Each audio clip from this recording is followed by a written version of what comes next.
Homélie du pape François, jeudi saint pour la messe de la Scène du Seigneur, à la prison Regina Coeli de Rome.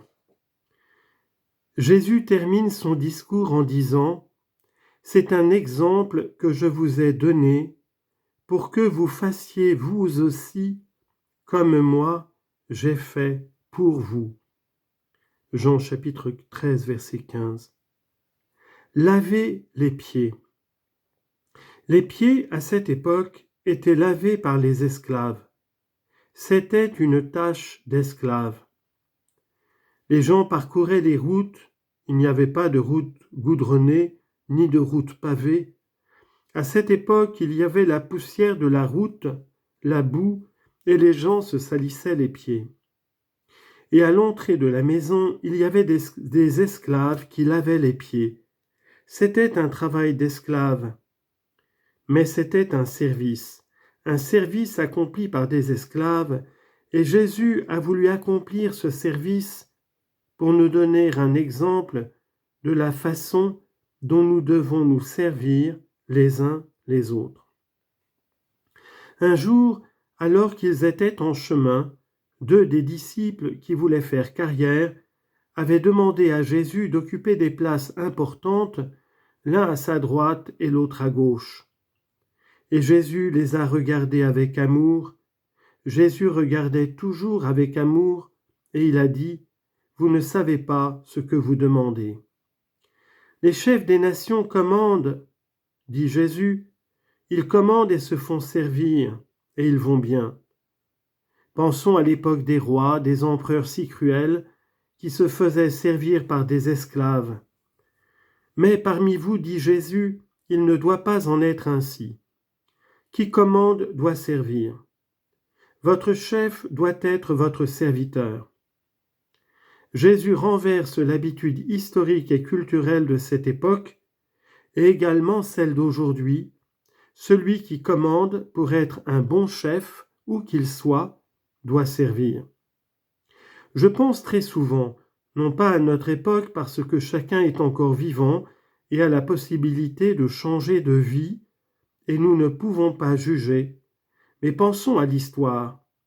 Que si tant de rois, d'empereurs, de chefs d'État avaient compris cet enseignement de Jésus, et si au lieu de commander, d'être cruels, de tuer des gens, ils avaient fait cela, combien de guerres auraient été évitées? Le service. Vraiment, il y a des gens qui ne facilitent pas cette attitude des gens orgueilleux, des gens odieux, des gens qui nous souhaitent peut-être du mal.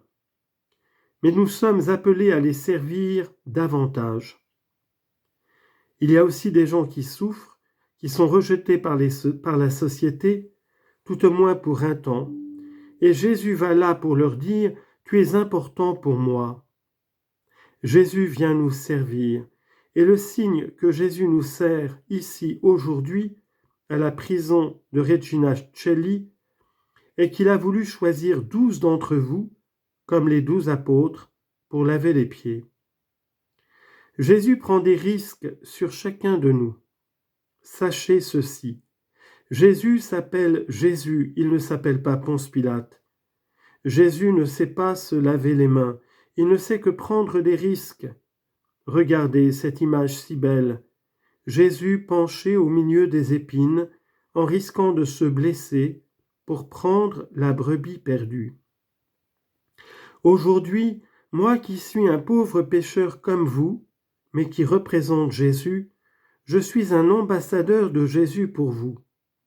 Aujourd'hui, quand je me penche devant chacun d'entre vous, pensez, Jésus a pris des risques dans cet homme, un pécheur, pour venir me voir et me dire qu'il m'aime. Voilà ce qu'est le service, voilà Jésus. Il ne nous abandonne jamais, il ne se lasse jamais de nous pardonner, il nous aime tellement. Regardez comment Jésus prend des risques. Et ainsi, avec ces sentiments, continuons cette cérémonie qui est symbolique. Avant de nous donner son corps et son sang, Jésus prend des risques pour chacun d'entre nous, et il prend des risques dans le service parce qu'il nous aime tant. Au moment de l'échange du signe de la paix, le pape François a dit « Et maintenant nous tous, je suis sûr que nous tous, nous avons le désir d'être en paix avec les autres. Mais dans notre cœur, il y a souvent des sentiments contradictoires. Il est facile d'être en paix avec ceux que nous aimons et avec ceux qui nous font du bien. Mais il n'est pas facile d'être en paix avec ceux qui nous ont fait du tort, qui ne nous aiment pas, avec qui nous sommes en inimitié. » En silence, un instant. Que chacun pense à ceux qui nous aiment et que nous aimons. Et aussi que chacun de nous pense à ceux qui ne nous aiment pas, et à ceux aussi que nous n'aimons pas, et plus encore, à ceux dont nous voudrions nous venger. Et demandons au Seigneur en silence la grâce de donner à tous, bons et méchants, le don de la paix.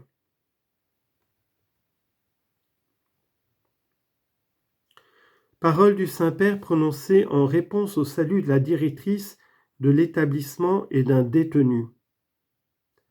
Tu as parlé d'un regard nouveau. Renouveler le regard. Cela fait du bien parce qu'à mon âge, par exemple, il y a des problèmes de cataracte et l'on ne voit pas bien la réalité. L'année prochaine, nous devons faire l'opération. Mais c'est ce qui se passe avec l'âme, le travail de la vie, la fatigue, les erreurs, les déceptions obscurcissent le regard de l'âme. Et c'est pour cela que tu as dit vrai. Profitez des occasions pour renouveler le regard.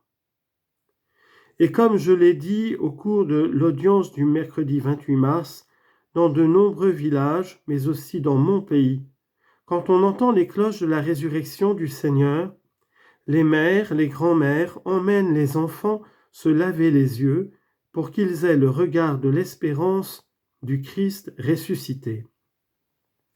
Ne vous lassez jamais de renouveler votre regard, de faire cette opération de la cataracte de l'âme tous les jours.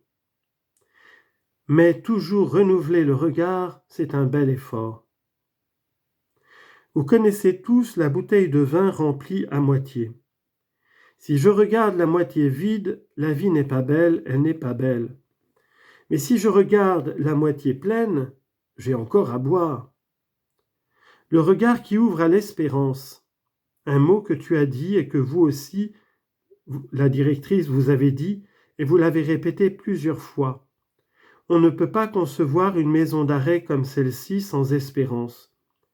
Les autres sont ici pour apprendre ou faire croître la semence de l'espérance. Il n'existe pas de juste peine, juste, qui ne soit pas ouverte à l'espérance. Une peine qui n'est pas ouverte à l'espérance n'est pas chrétienne et n'est pas humaine. Il y a des difficultés de la vie, les choses mauvaises, la tristesse. On pense aux siens, on pense à sa mère, à son père, à sa femme, à son mari, à ses enfants. Elle n'est pas belle, cette tristesse. Mais il ne faut pas se laisser abattre, non. Je suis ici, mais pour me réinsérer, renouveler, voilà l'espérance. Semez l'espérance, toujours, toujours. Voilà votre travail, aidez à semer l'espérance de la réinsertion, et cela nous fera du bien à tous, toujours. Toute peine doit être ouverte à l'horizon de l'espérance.